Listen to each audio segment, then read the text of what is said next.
Okay, we're going to start at any rate on Chav Gimel Amud Aleph, and we're going to go begins 2, 4, 6, 8, 10 lines in the bottom. Chav Gimel Amud Aleph. Okay. Last topic we had talked about was light the brachas for Hanukkah candles, some of the oils for Shemen Zayis, what it's used for, and we talked about whether you can make a bracha on a drabanan. As we do for Hanukkah candles, the Hanukkah neiros are a rabbinic mitzvah. We make a bracha, so it's basically from lo sasur. You shall not turn away left or right from the mitzvahs drabanan, what the rabbis teach you. So therefore, every drabanan is really a Torah level mitzvah, not to lo sasur to turn away. Or they gave a different pasuk shalavecha v'yagedcha zekenecha v'yomer lach in Dvarim Perikut Zayin, which talks about also following the traditions. So we have this idea that the mitzvahs rabbanan are as well. We have a bracha, even though we're saying Asher Kishanu mitzvah sav that Hashem has commanded us. The Chazal commanded us is also considered a mitzvah. And then we pointed out that if there's a suffix in a drabanan, it's a suffix, maybe we don't make a bracha, and then we talked about the bracha, whether we make a bracha on Demai or not, and we ended up saying a conclusion that really Demai is almost like a chumrah, that because most Amei Aretz do give Maestro, so for that you would not have to make a bracha, but otherwise normally you'd have to make a bracha for every mitzvah drabanan. Now the Gemara is going to actually turn to a different type of topic, and that is that where should you light the Hanukkah menorah? On the front of your house, the doorway. So the Gemara actually says, and we'll just read the first words and then we'll try to explain that Am Rav Huna, Chatzer Sheish Bo Gimel Ptachim, Tzricha Shnei Neiros. So if you have two door entrances, you should light at each entrance. Now, where are these two doors? So there's a machloket between Rashi and between Tosfot. What exactly is the scenario between this? If you look at Rashi on the side, Chatzer Sheish Bo Beis Psachim, Rashi says Sheish Labayit Beis Ptachim Tuchim LeChatzer. Rashi says we're talking about a house that has two openings into a courtyard.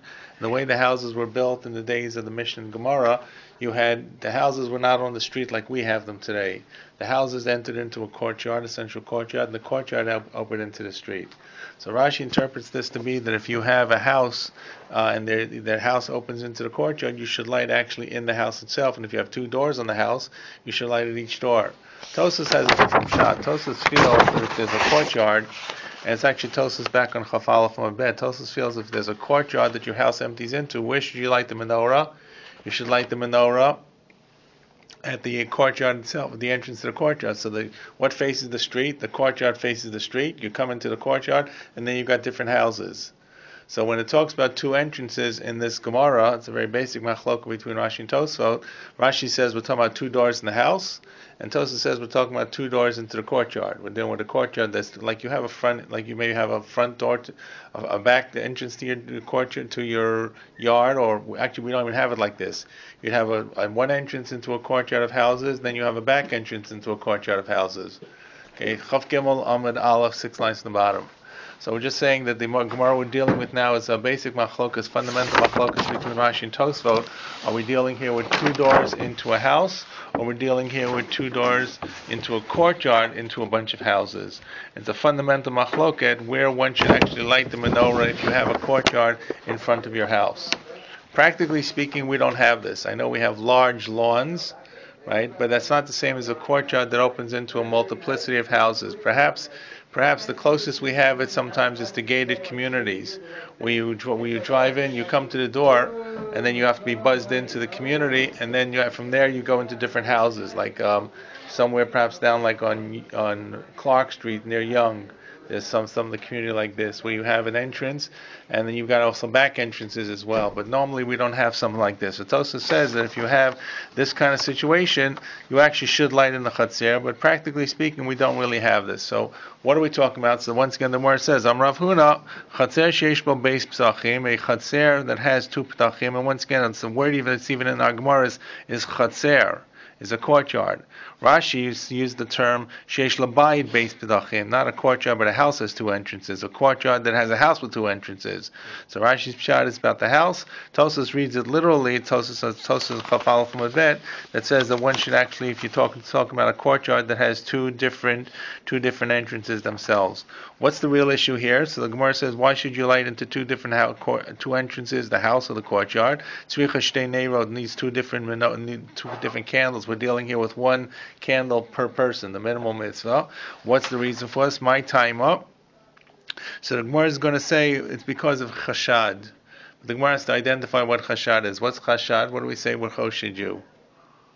What's chashad mean? Well, let's say, what's maras ayin mean? Well, no, that's ayin hara. Maras ayin is where people may think that you're doing something differently. But chashad is even worse than that. Chashad is they think you're doing an aveira. So maras ayin is a lesser category, but chashad is maybe a much stronger type of category. People don't know what you're doing. So we'll see in the Gemara in a couple of lines. I'll just give you away the punchline before we go through the Gemara back and forth. Is if you have two doors into your house and you light on one door, people who pass the other door may not know that you are lighting. What would they think if they see your other door is unlit? There's no menorah there. You're not lighting at all. What will they come to think? You're not a believer in Hanukkah. You're not doing Hanukkah. And that can be a chashad that could come up. So at any rate, the Gemara throws it around a little bit just to try to understand what exactly is the chashad.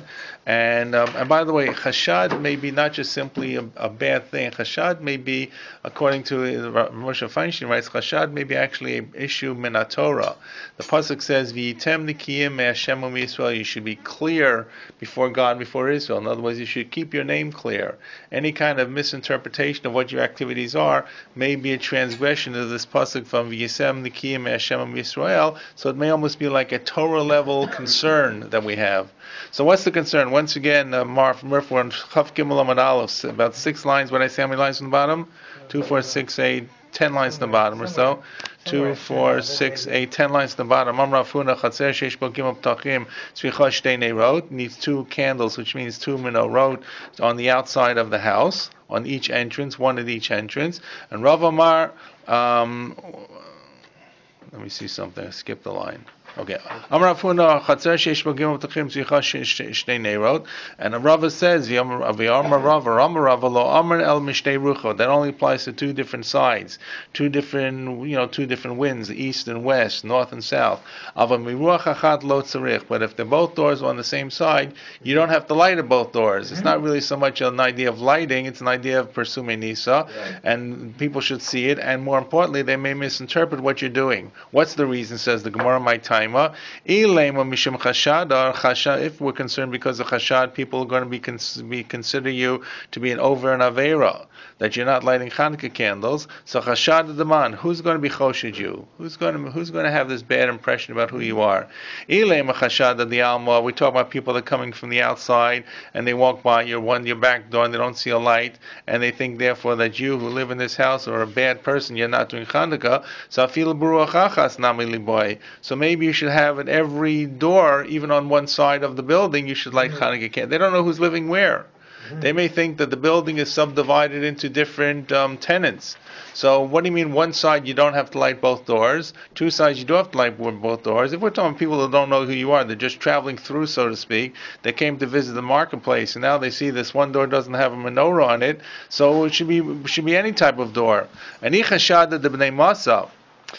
it's the people in the town that we're concerned they'll be choshed you, mishtei ruchos nami lowly boy. So from both sides, it also shouldn't be a problem. They know who you are. You've established your reputation. You think because they don't see you light a menorah, they're going to think you're a bad, evildoer Jew. You've broken away from tradition. So the Gemara says, no, li'olam mishum chashada debnei masa. No, really, it actually has to deal with people in the town, because sometimes even people who know you don't really know who you are. They think they know you, but then they find out differently. V'zimlin de machlafe de machalfe bahai v'lo chalfe bahai. And sometimes it may come out a situation where they may pass by one door all the time and not by the other door. If they chose the door that you didn't light the Hanukkah menorah, and they see consistently every night when they walk by that there's no Ner Chanukah there, they don't know that on the other side of your house, which they don't pass by, it's a different street, face a different street, that there is a Chanukah menorah. So then in such a case, they may have a chashad about you. And what will they say? The same way on this side of the house, he doesn't light. He does not going to light Chanukah menorah on the other side. So. Done the Chavskut? Right, correct. This is obviously, that's what Chashad is. Chashad is people who don't give you the benefit of the doubt.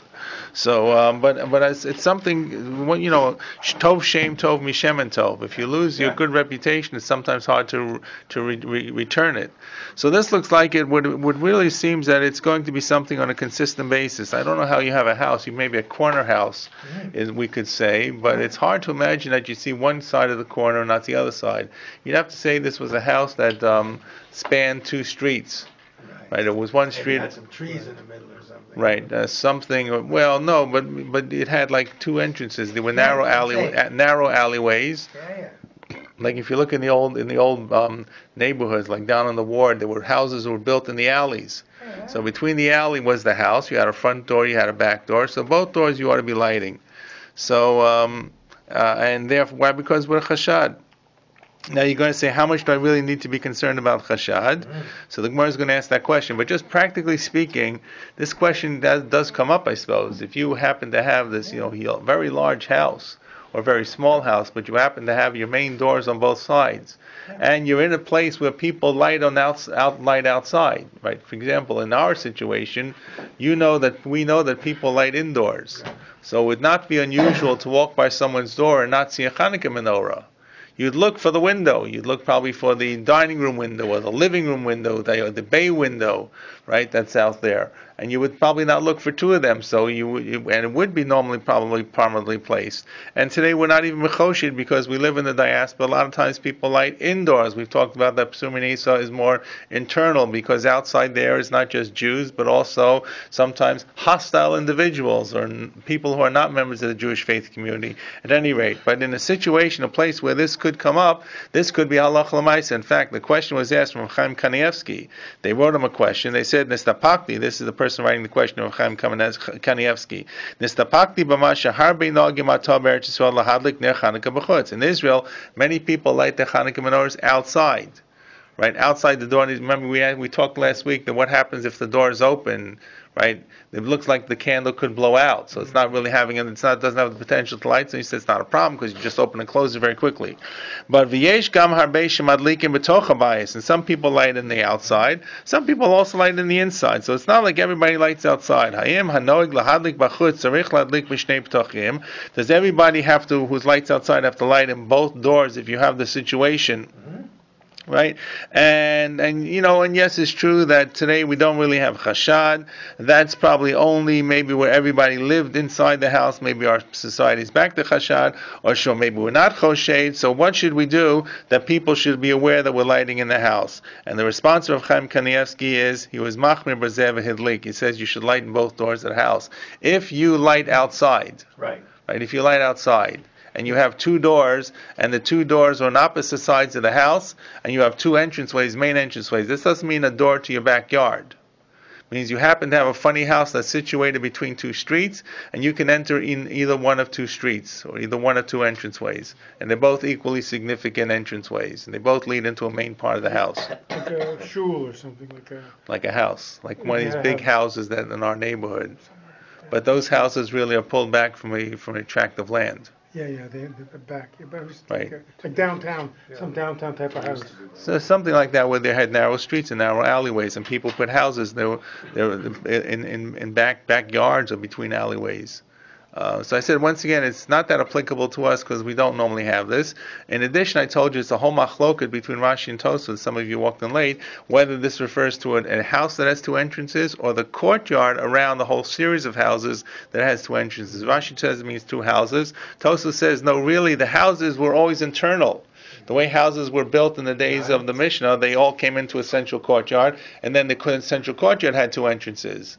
So it means you had two entrances to this courtyard on two different streets, and people would light their menorahs at the entrance to the courtyard. Sounds kind of funny, like where the mailboxes would be. Not in front of the house. Not in front of the house. So that's how Tosfos understands it. So it's a little bit of a different kind of thing. But at any rate, you do see that chashad is something that one needs to be concerned about, and that's something the Gemara actually seems to ask. Like, what? Like, you really got to be concerned about chashad? So the Gemara says as follows. This is, we're now four lines in the bottom. Uminot tamer the chashin al chashad. How do you know that we're really choshid for chashad? Where do you ever see a halachic construct come up that that the halacha builds it in? Like, because the kind of thing that you say, oh, people should be malamed schus, people should think better of you. Okay, so the following situation, the following brisa, which talks about peah, underscores what that is. What's peah? Peah is when you harvest your field, there's a couple of things you're supposed to leave behind for the aniyim, one of which is leked, there's shikha, one of which is peah. Peah is the corner of the field. Now, which corner do you have to leave? Doesn't matter. Choose any corner, right? Choose a corner. Choose could be the first corner, second corner, third corner, fourth corner. So, however, this Mishnah tells us that they made a decision, they made a takana, that it should be the very last corner. In other words, when you I'm sorry? One corner that you have to leave. One corner, yes. One corner. One corner. It says Payatza there. Payatza there, right. You might have thought every corner, and I sort of did myself a little. No, it's one corner. Piazza decha. Yeah, I'm saying. No, but we would have thought, not knowing that. Right. Because the farmers say leave all four corners. You might have thought. All four corner? But what happens to the combine harvesters can't take the corner. They leave the Well, No. So that may be a modern situation. That's a technical issue. Correct. You can't go forward and back up and you go around. True. You ever see like a field when you're driving, Right, you see the correct. corners are Yes. like. Yeah, they didn't drive. So that's not the real issue here. They're In fact, also not planted. right? They're not. They're also, by the way, they're not a niyam sitting on the edge of those fields. They're also driving cars to get to those fields. So our modern situation is a little different. This actually is one corner of the field. But any corner, you can understand that perhaps the corner may not be the best crop. They probably didn't get the full, maybe did get the full sunshine. It was the edge. It didn't get watered as well, perhaps. Whatever it is, it was one way to ensure practical tzedakah would be given to the aniyim. The aniyim, we're always concerned about the aniyim, well, not always, but there were certain safety nets built in. One was all about the harvest. One was about matanas lavyonim for Purim. Right, whenever Purim, there's Meiser, there's all kinds of other things that are given, but being a nani was surely not a real great kind of thing, No, and they didn't have really the kinds of things that they could bank their money. So at any rate, let's see where this comes up. The Tanya, Amar Rabbi Shimon, B'shvil Arba Dvarim Amar Torah L'niach Peah B'soch Sadeu. There were 4 reasons that Chazal made a rule, even though really the mitzvah, the obligation to give Peah, really starts at the very beginning. And you can actually argue that you should do the first corner. Yeah, absolutely. Make sure you don't forget. Do it now, or at least the second corner. But nonetheless, the mitzvah is to do it at the end, the last corner. 4 reasons, 3 of which are actually rabbinic. One is actually just simply the basic mitzvah. You'll see in a moment. So why should you do it at the end? One is mipnei gezel, aniyim, because we're going to steal from the aniyim. Mipnei bittul aniyim, we're going to make the aniyim lose work time. Mipnei chashad, because of chashad, and mishum bal techaleb, not to leave the corner of the field. Now the Gemara is going to explain all 4 of these items. This is why we do it besof. This is why we do it besof, because of all 4 reasons. They made a rule, they made a rabbinic rule, a takana, to say that the last corner would be the corner. When you finish, that would be it. So you'll see the reasons are very logical. First is gezel aniyim. Why? Everybody has a poor relative. Now we don't always take care of our poor relatives. Everybody's got a poor relative. So what would the landowner like to do? He'd like to call his personal ani, his relative, to come clean up on all the leftover field, all leftover crops in that corner. Now, what does he want to do? He won't tell anybody which corner he's doing. So all the aniyim are waiting around, and they lose their patience, so they're not there. And suddenly the Baal Bayis sees that there's no aniyim hanging around. He says, "Hey Joe, we're going to do this corner. It's all for you." So what happens? The aniyim get cheated out of their payah. All the other aniyim who are not his close relative, and because they don't know when it's really going to happen. So in order to ensure that everybody has a fair share, you wait. You see the landowner harvesting. You know when he's going to get to the end. You can figure it out. They all have equal crack at the payah, and they're not going to have the payah stolen from under their noses. That's the first reason. That's not chashad yet. Second reason is mevnei bittul aniyim. That they would lose time, and for being an ani, time is money, and they could get a job, and whatever they could do, they could make some money, but they can't because they're afraid that once they walk away, who knows, maybe the next corner will be the corner that will be lay fallow. So I've got to hang around the whole day for this field to see which corner it is. If I know it's the end, I see he starts work at 9, I know he's not going to finish the field till 3, I can go out and do stuff for the next couple of hours, next few hours. That's the second reason. Shelo yiyu aniyim yoshvim u'mishamrim achshav maniach balabais peah. Maybe now he's going to do it, maybe now he's going to do it, and so forth. That's number 2. Number 3, umibnei chashad.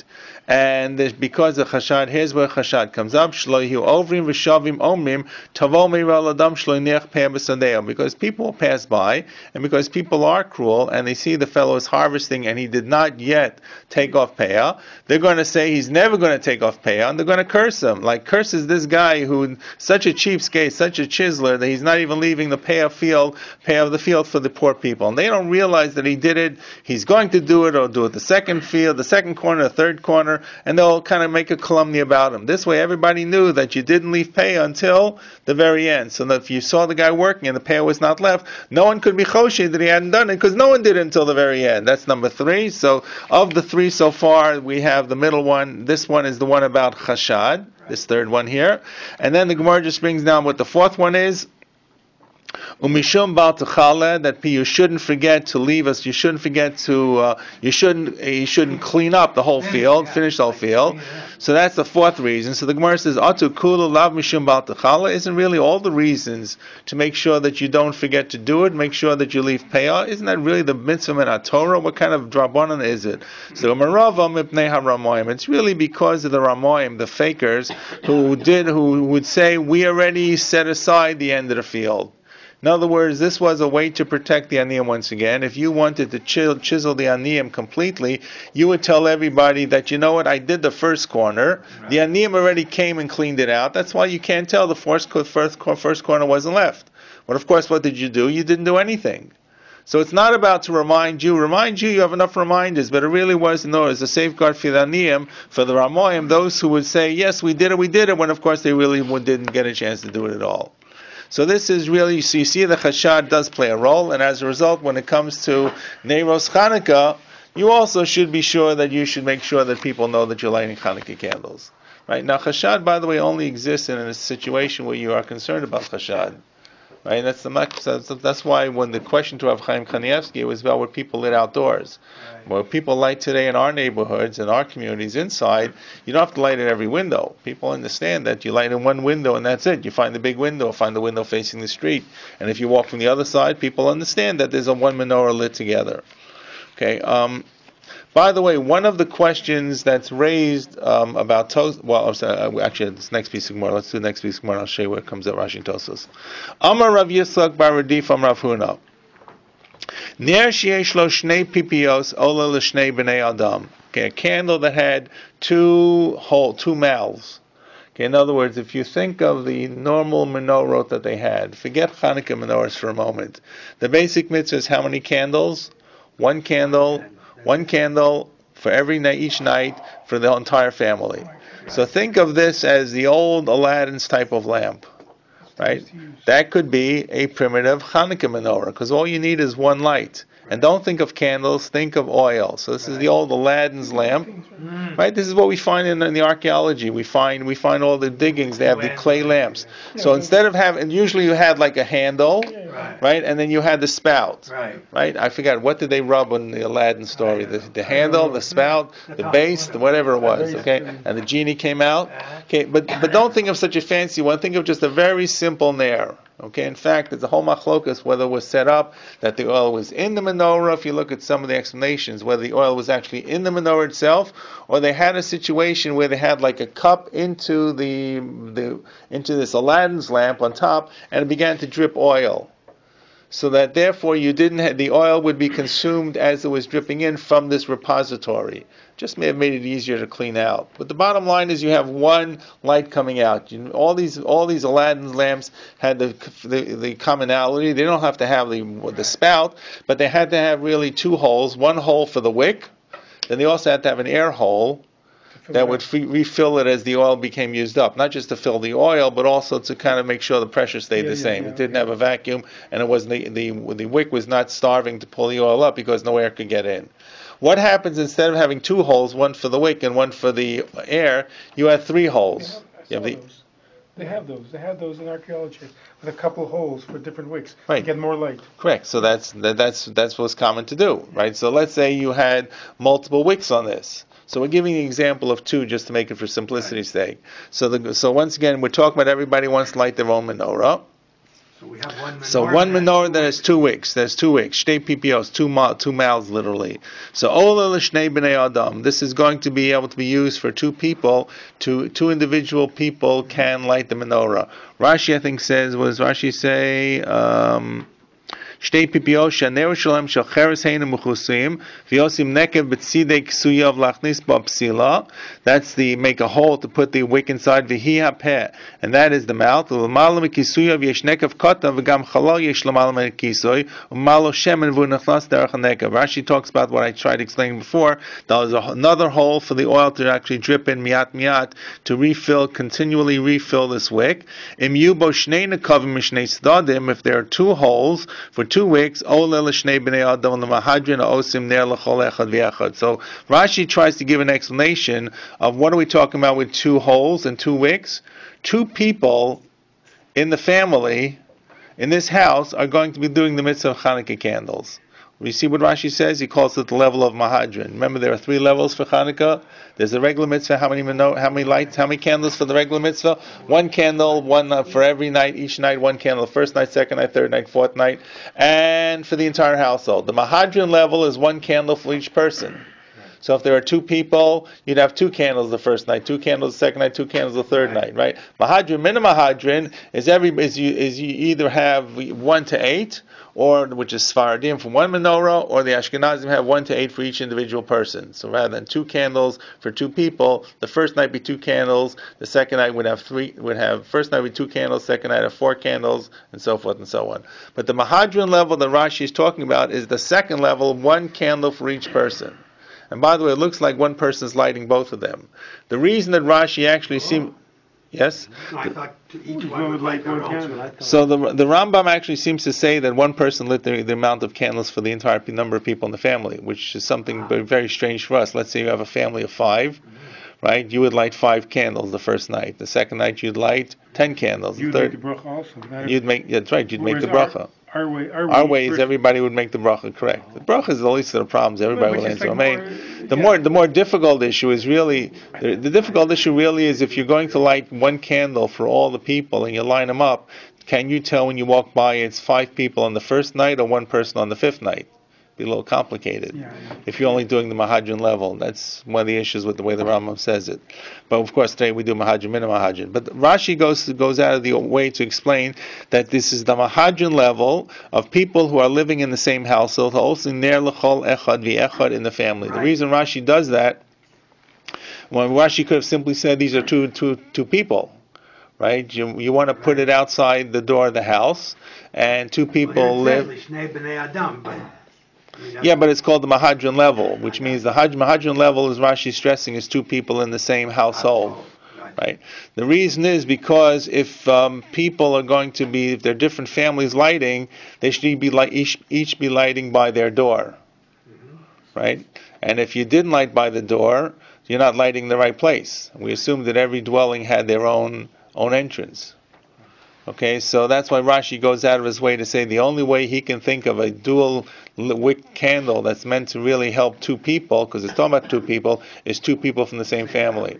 This, by the way, is what leads Tosfos to his pshat, to say that we're talking about where do you light the menorah? You light it actually at the gate.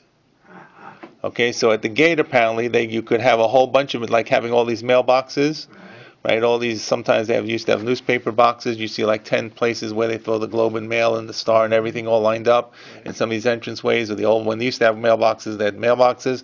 So that was they'd line them up together at the entrance to the Chatzer.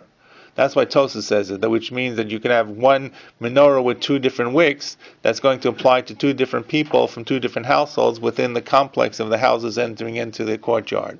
It's one of the reasons why Tosfos says it, because Tosfos said this is really all about the same kind of thing as the previous situation where you have two different doors. Okay.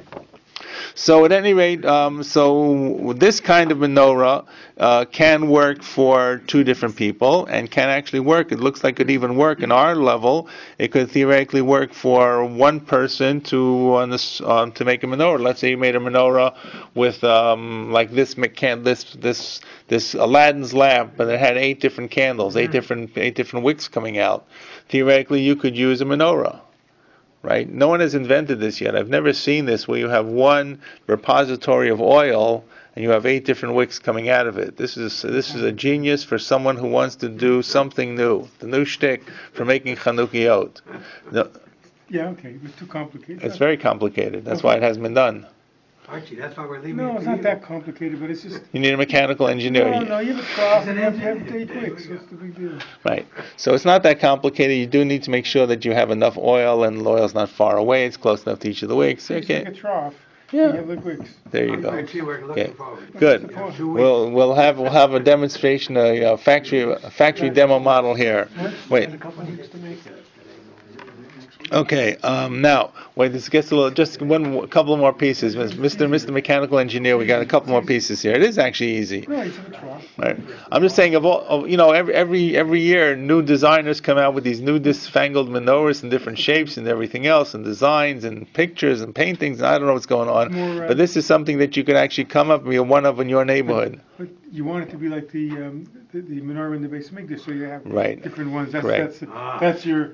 Right. You can do it, but what's the point? You want it to be. You want it to look like it. Right. That's probably right. So one is that's the issue. Second of all, we've probably passed that. Now we have the already prepared little break-off pieces that they put in for the oil, so everybody's all set for those inserts. I heard you have this. Now, but you could do it. It is a little more complicated. You need to make sure the oil. The truth is, if it goes down, here's the problem. If it goes down and you lose one candle on Hanukkah, like the oil is bad or the wick is bad, then everything seems to work. In this situation, it's possible everything would go down if the oil is bad. Okay, all right. Let's go. There's a couple more pieces to this that we have to be careful. The case that we just really talked about was two people in the same household, according to Rashi, lighting off the same menorah. And Amar Rava says one more halach. Who said this one? Rav Yisrael Bar Di from Rav Huna. This is Rava saying, Mile ka'ara shemen v'kifur psilos. If you have a bowl of oil. Very primitive here, a bowl of oil, and you covered it and you put wicks all around it, which is fascinating. You'll see in a moment. Kafa alem kli ola lekama bnei adam, and you put many wicks around it, and you put a kli on top of it so that the oil is covered. And all you'll have is the wicks coming up around the edges. Think of like two pans, one smaller pan inverted into the other, and you have and it's full of oil. And at the edges, coming up the edges around the outer pan, between the outer pan and the inner pan, you have a number of wicks coming up. It could be theoretically that every person is going to light one candle for each menorah for their mitzvah. You could have 16 of these, 20 of these for 20 different people theoretically. Right?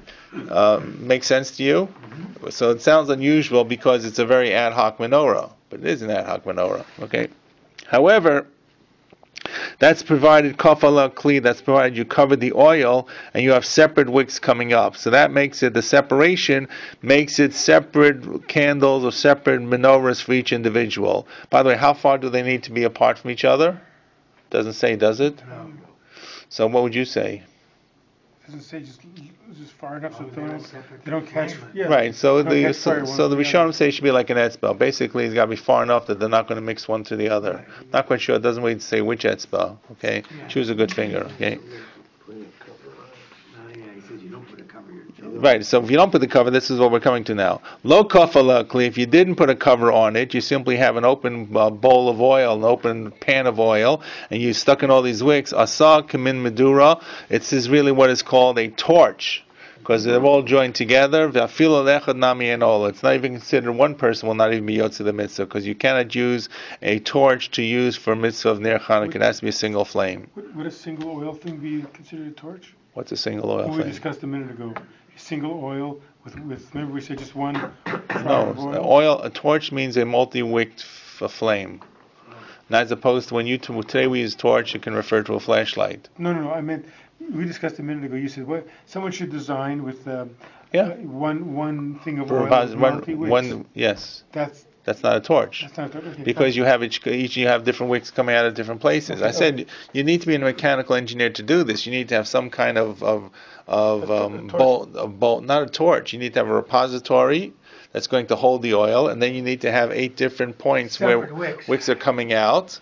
Or if you have the wicks higher, they have to feed in. Isn't like a Havdalah candle would be a torch? Yes. What makes a Havdalah candle a Havdalah candle? Flames are touching each other. Yes and no. What makes it a torch is you have multi wicks. So multi-wicks, but the right. flames So the touch fact each other. that we make the flames touch each other is because the bracha is not clear which leads to which. Borei ma'orei ha'esh. Right.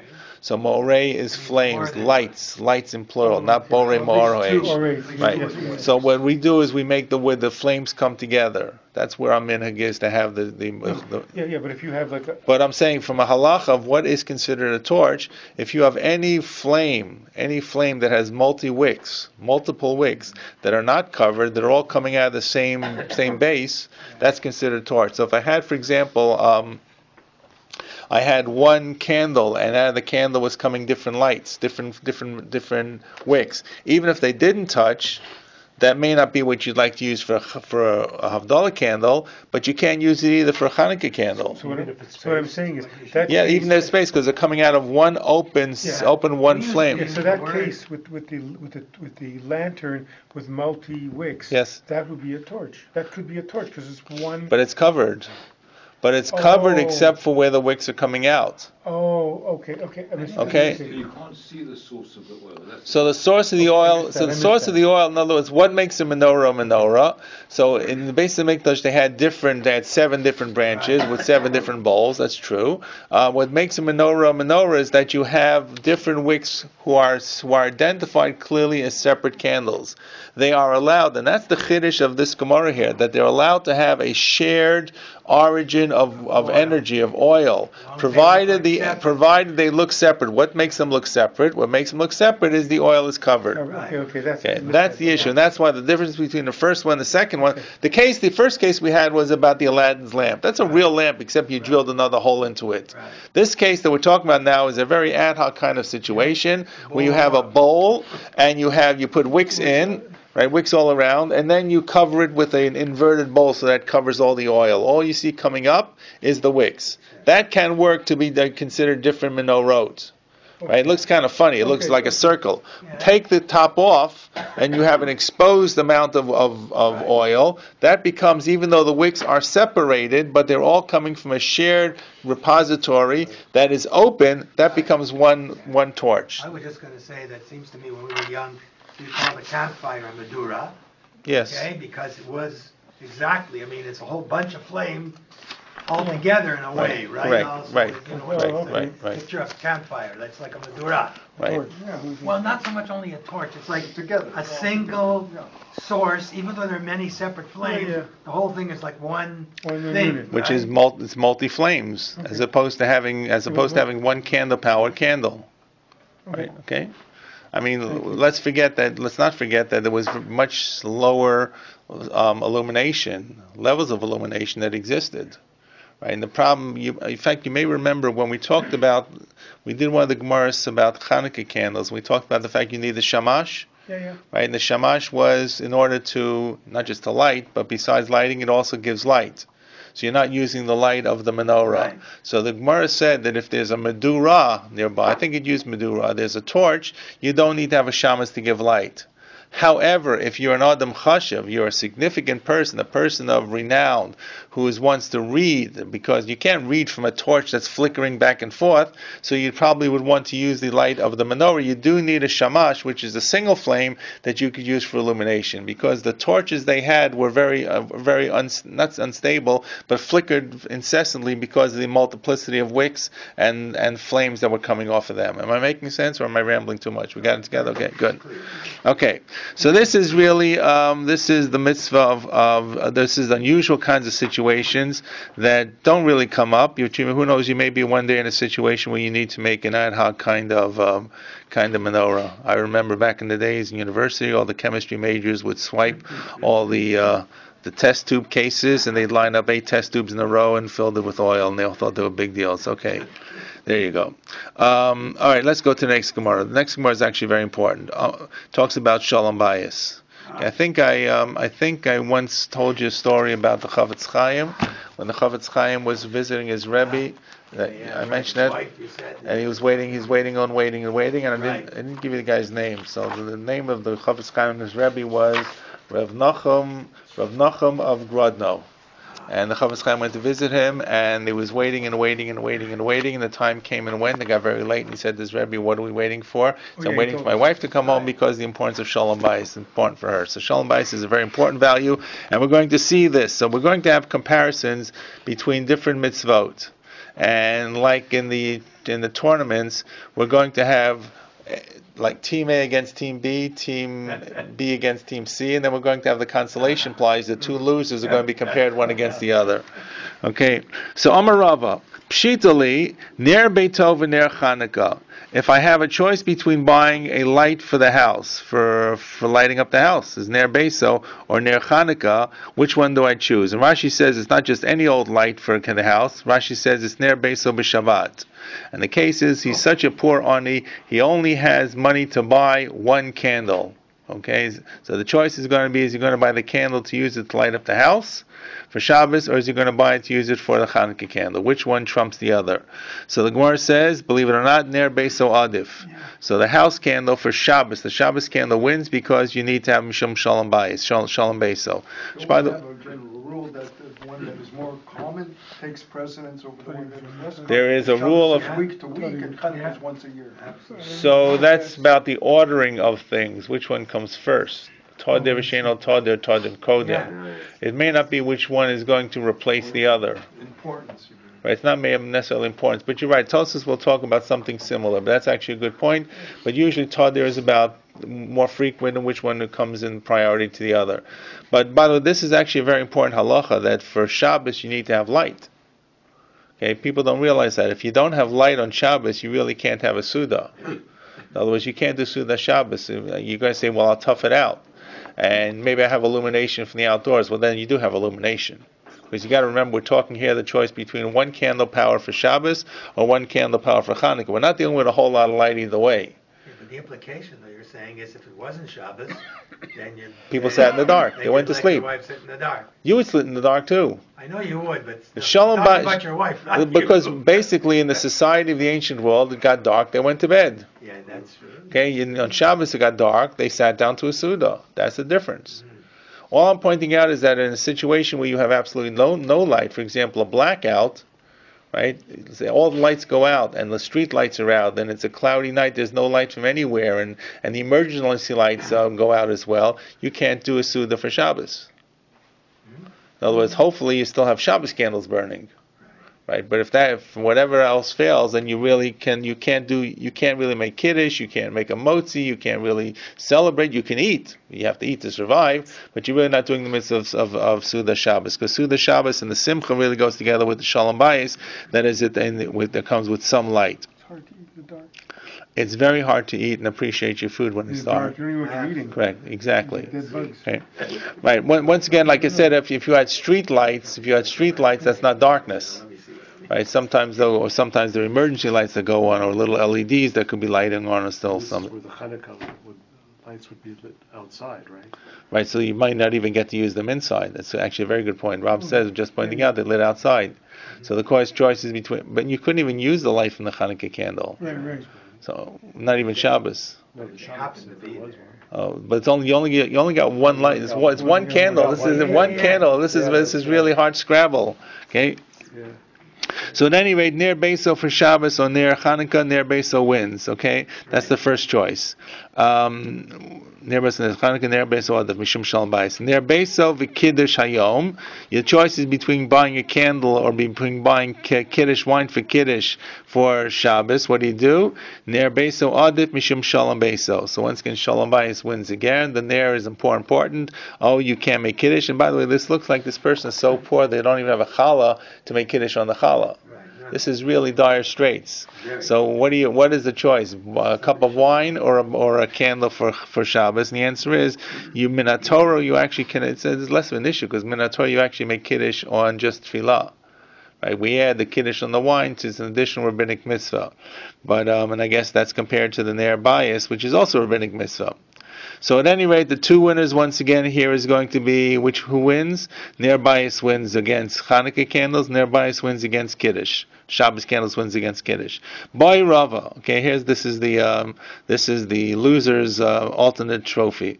Ner Hanukkah v'Kiddush Hayom. These are the two losers. We know that the Ner Bayis for Shabbos is the ultimate triumph. What about the consolation prize? Who gets that? Ner Chanukah v'Kiddush Hayom Mahu. Kiddush Hayom Adif. Now here's where Tadir comes up, Tuvi. The Kiddush Hayom there's Adif. The Tadir comes up more frequently than in terms of Ner Chanukah. So I guess you're correct. It does come up in this Gemara, Tuvi. Thank you. So Ner Kiddush Hayom is more frequent than Ner Chanukah. Odilma Ner Chanukah Adif Mishum Persuminisa. Or do we say that Chanukah candles are more important because of Persuminisa to spread the miracle to others? So which would you choose? Well, it didn't give you too much time to kind of guess at this, and right away gives you away the answer. Basar di boy hadar pashta. Right away, no sooner did they ask the question, then he answered. Who's doing all the questions here? Rava. Hadar pashta. He made the answer. Ner Chanukah adab mishum Persuminisa. Persuminisa is going to be more important than Tadir. Then more frequent, less more frequent. Okay, so that's exactly how. You won't make Kiddush for Shabbos, but you'll have the Hanukkah candle lit before. But you'll have the Shabbos Hanukkah candle, you'll have the Hanukkah candle, you'll have the Shabbos candle, you'll have the Hanukkah candle, but you're not going to get to dig into the Kiddush wine. Okay, and that becomes halach lamaisa in very difficult straits. Tosas, by the way, has an interesting discussion. Tosas talks about what happens in terms of our davening on Rosh Chodesh Teves that comes on Hanukkah. If Shabbos is Rosh Chodesh Teves and Shabbos is Hanukkah, which Kriyas Torah comes first? So you see, based upon this Gemara, that looks like Tadir loses out to Persuminisa. Once again, let's talk about this. Does Rosh Chodesh come out this year on Shabbos? Yes? Yeah, my son's bar mitzvah was... this year as well? Okay. Yeah. Recase. Okay, 25th of Kislev, 20, yes it does, sure enough. Okay, excellent. It comes out on, which is it? No,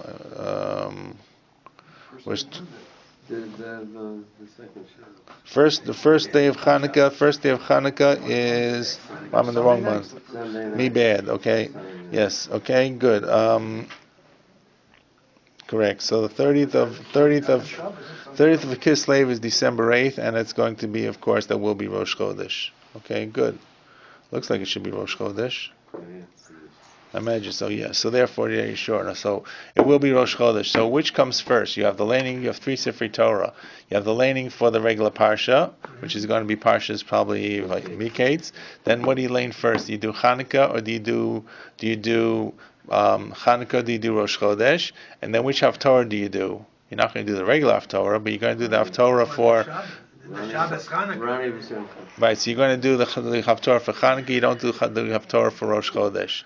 So how do we set this up? So let's read Tosas, just to Tosas, because it's an unusual kind of thing, and people wonder why the order is set up this way.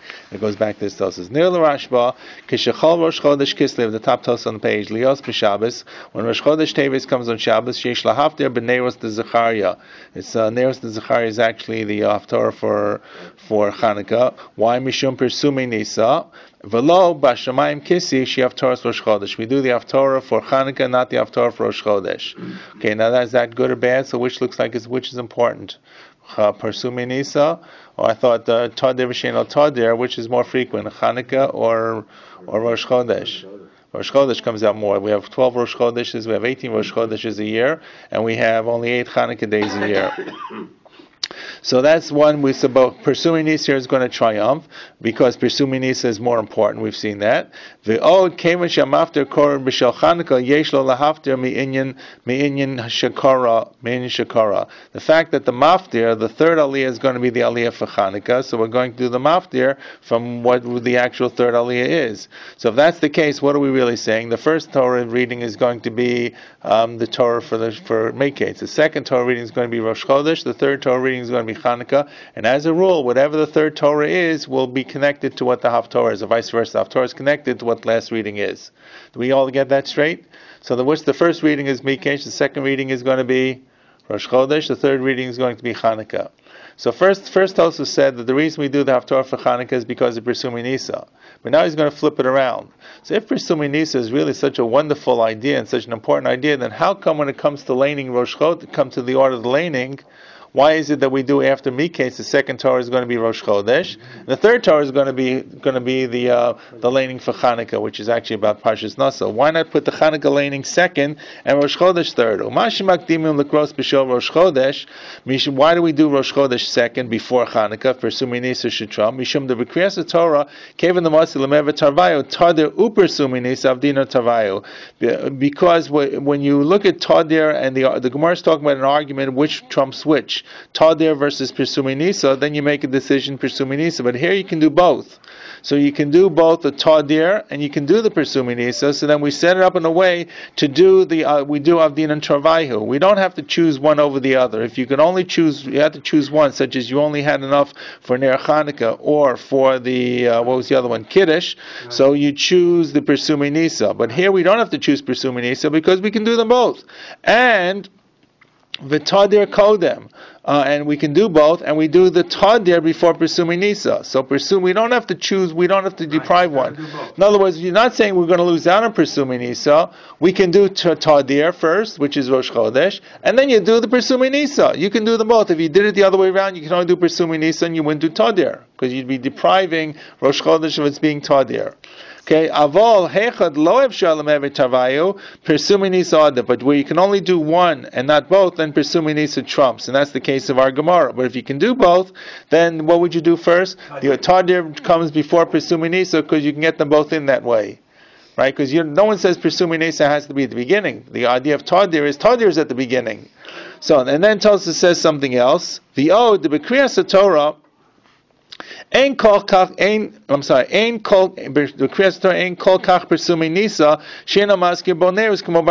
answer is, says Tosfos, guess what? Even the actual reading of the Torah for Chanukah, that's not such Pirsumi Nisa about Chanukah. Why? Because there is no Torah reading about Chanukah per se. What do we use? We use the bringing of the Nesiim, their Karbanos, as a dedication because maybe the Mishkan was finished then, Chanukas HaMishkan, right? But you got to make the connection in your mind. Why are they doing this about bringing karbanos in the wilderness? This has nothing to do with the Chanukah of Antiochus and Yehuda Maccabee. So it's not even such great Pirsumi Nisa. Shena Maskir Neiros. The Haftorah actually talks about Neiros, Kamosh B'Haftorah. The Od Nirari, another third answer of the Ri is, and this is maybe the smartest answer, that if you wanted to choose the Haftorah, and you want the Haftorah to be about Chanukah because of Pirsumi Nisa, because what's more important, Pirsumi Nisa, then in order to choose the Haftorah, you've got to put the Torah reading in the backwards order to make the Maftir follow onto the Torah, the third Torah, the Haftorah to follow the Torah. The Od Nir Lari Rashba, Yalkenik Dimush Rosh Chodesh, that the laning will be about Chanukah, which is the laning from Naso, and you go right into the Haftorah about Neros the Zechariah. So Tosfos brings a practical application from what looks like to us to be a very dire, straight situation, and Chalila, no one should be in the case where you have to choose between a candle and a Kiddush cup, between a candle and a Chanukah candle and a Shabbos candle. But Tosfos brings the application and differences in something that happens on a regularly frequent basis when we have the 3 Sefer Torah Shabbos of Shabbos Chanukah, that's also Shabbos Rosh Chodesh, as it comes out this year. Good? Great. Good, onwards. We got a few minutes. Let's go to 9:30. Amar Rav, this is a little bit of Agaddah itself. Haragil Bener. I'm sorry. Amar Rav Huna. Thank you. Amar Rav Huna. Amar Rav Huna. Haragel bener havin loy banim talmidei chachamim. Okay, if a person is usual or common or spends a lot of money or is concerned about ner, and what kind of neros are we talking about? We're not talking about light in general that he wants to have a lot of radiation in his house. We're talking about ner Shabbos candles, ner Shabbos, and also ner Chanukah. So if a person does this, he will have banim talmidei chachamim. Now Rashi says the reason to be rewarded with banim talmidei chachamim because the pasuk says in Mishlei ki ner mitzvah v'torah or. So if you're concerned about the or of that you'll be blessed with the Torah, which will be your descendants. So through the ner of mitzvah, I guess that's how Rashi says it. Through the ner of mitzvah of Shabbos and ner mitzvah of Chanukah, you will come to the or Torah, which will be the light of your children who will study Torah.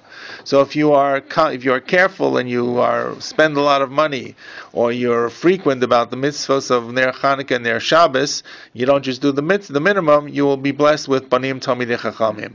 Hazor b'mezuzah, a person is careful about doing the mitzvah of mezuzah, zocha l'dirana, you'll be blessed with a very nice, lovely house. So this is like midah keneged midah.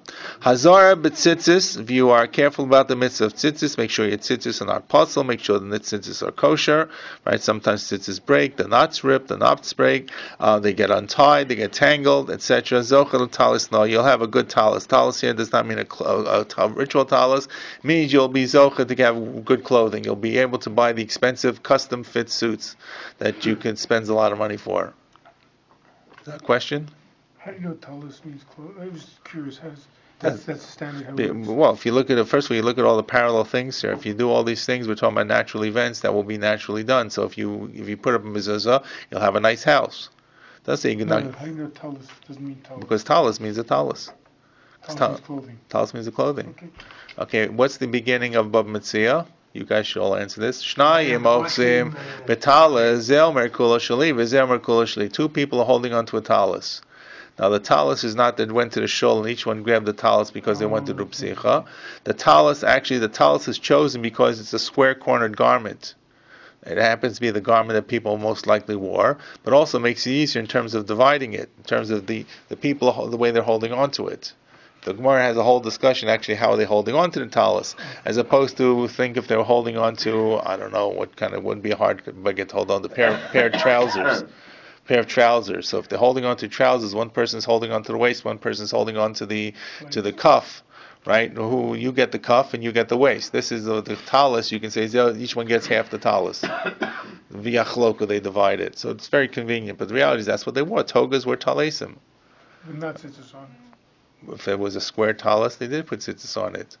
If it wasn't a square toga, they didn't. You're saying it means clothing, and it could be tzitzis, but it means clothing. Yeah, right. Right. When people with tzitzis on their clothing, they didn't wear talis katan. Talis katan is a much later invention because our garments don't have four corners. Right. Okay. This goes back to the company that makes Beged Ivri, right? Where they try to make clothing that you can put tzitzis on. I don't think it's fallen to, just hasn't really happened for a while. T-shirts and things like. But there was also outer clothing too. Usually in like a white, biblical white or somehow orange for some reason. I've seen them. I don't know. Back in the ranch here. So if you put up a mezuzah, you'll have a good house, a proper house. If you're careful about tzitzis, you'll get proper clothing. That's really what it means. Hazar b'kiddush, if you kiddush hayom, if you're careful about kiddush, you have enough wine. You probably say kiddush properly, and you have enough wine. Zocha mamale garbe yayin, you actually will be zocha to fill up barrels of wine. In other words, you'll be rich. Rav Huna have ragel have cholif v'tonei pischa de Rabbi Avin Nagra. He was common that he would learn by the door of Rabbi Avin Nagra. Nagra is a carpenter, I think, right? Carpenter. So chazal the have ragel b'shrage tuva. So he saw that he was very common. He would be often have a lot of candles. It doesn't simply mean like an Italian shrine or that for illumination. He means ritual candles for Shabbos and actually maybe Hanukkah as well. Rashi says Shabbos. Rashi says Shabbos because he saw it frequently. If it was Hanukkah candles, he'd only see it once a year. So he saw that every Shabbos he had a lot of candles lit up. So Amar Trei Gavni Rav Nafke Mihachi. There were two great people will come out of him. Nafke Minaihu Rabbi Idi Bar Avin, Rav Chia Bar Avin. So from Rabbi Avin, the Nagar, came out two great scholars, Rav Idi Bar Avin and Rav Chia Bar Avin, because that there's a nevuah of Rav Huna, who was really reflecting upon the statement here, if you're careful about Shabbos candles, you'll have children who will be scholars. Okay, another similar story. Rav Chisda Haviragel Davicholif Atani Apischa de Beinasa de Rav Shizva. He used to stand and learn by the Pesach of the Beinashas, the father. Beinasha is the father. By the way, it means according to Rashi and Tosfot, the father was dead. In fact, when we use today in the Ksuva, Rashi Tosfot points out when we write a Ksuva, when we talk about the wife and coming into the marriage, and she brings in a dowry or something, we use a be'avuha, but if the father is deceased, they use the term be'nasha.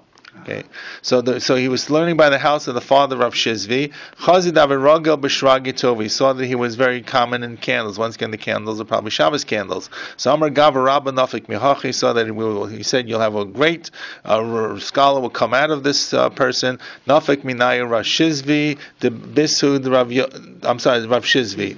They said Rav Shizvi was born from the who. He was born from the father of Rav Shizbi. There you go. Okay, he was learning by the door of the father of Shizbi, and sure enough, this is before Rav Shizbi was born. And he said, "You'll have a great son," and sure enough, Rav Shizbi was born. Now Tosfos raises the question. He says there are two similar stories, and the first story he got two scholars. Right. The second story he only got one scholar. So what's going on? So Tosfos actually had a girsa that in the first story, if you look at the second Tosfos, Hachi Garsin and Chazoi the Have Regili Bishraga. We have Rogil. Tosfos had an extra yud Regili, which is almost like plural. They were Rogil. He saw that the Havu Shehem Hayu Regilim B'Shraga B'nei Rod. So Rashi Tosfos says Perish Habal v'Ha'isha. Both he and his wife were careful about Shabbos candles. I don't know what that means. If he lit Shabbos candles as well, she did, or he prepared the Shabbos candles, or he was made sure the wicks light. Sometimes men are supposed to. He bought a lot. He set them up. He prepared them for his wife. He made sure they went. It's the job of the man to make sure the candles are set up. Exactly. Maybe these candles not necessarily the ones that make a bracha on, but the lights for Shabbos. Okay, good. Like in other words, we turn the lights on. Right. The wife, correct. Maybe. Okay, so like it's general lighting. They went around lighting the house, and this was also for Shabbos candles. Yeah.